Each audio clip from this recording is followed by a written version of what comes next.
கடம்பா திருமுருகையா சிவகார்த்திகேயா மால்மருகா செந்தமிழில் திருப்புகழ் பாடி நின்றால் மனம் மிஞ்சிடும் இன்பம் விளையுதையா. சிரகிரி வேலவனை காண்கையிலே விழிவோரம் கண்ணீர் பெருகிடுமே. கந்த சஷ்டி கவச்சம் போதுவோர்க்கு கந்தன் கருணை என்றும் துணை வருமே. பங்குனி உத்திர நாளினிலே உனை நினைந்தே காவடி சுமந்து வந்தோம். புன்னகை புரியும் ஷண்முகனே உன் சன்னதி தேடி ஓடி வந்தோம்.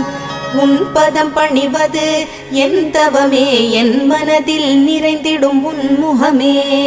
ஷண்முக பிரிய குஹ குரு சரவணனே வந்தே இன்னருளை தர வேண்டும். தென்பழனி மலையில் ஆண்டி முகம் சென்னி மலையில் முருக